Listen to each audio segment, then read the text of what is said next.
So we're here in Death Valley to kind of explore what it's like just to visit this place and experience this level of heat. Now, it's important to note this isn't the official temperature Death Valley.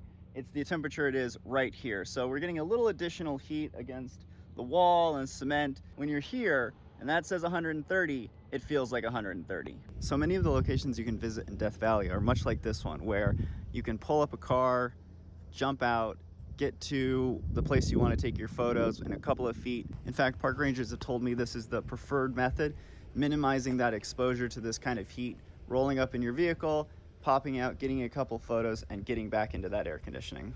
So we just arrived in Badwater, and I kind of want to take you through the stages or waves of how the heat affects you out here. So this is our, let's say, the first stage.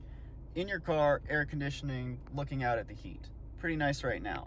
It's like a wave that hits you when you get out of the car. So we've left the car, walked down onto the salt flat, and this is where the heat finally really hits you. You realize just how hot it is. You started sweating, and it feels inescapable. And I think that's the way to summarize the heat out here, is inescapable. Usually a breeze is cool. This is not a cool breeze whatsoever. So I grew up in the desert, and I've worked in some pretty extreme environments in my life. And I can say that this is a different level of heat. Every step you take going away from the cars feels like 2 steps going back. One thing I would say is you just don't acclimate. I've been out here for half an hour and it feels as hot now as it did when I stepped out of the car, if not even worse. I have to make sure that my skin is not touching my equipment just to avoid being burned. One last thing to note about Death Valley is just because the sun sets doesn't mean it really cools down.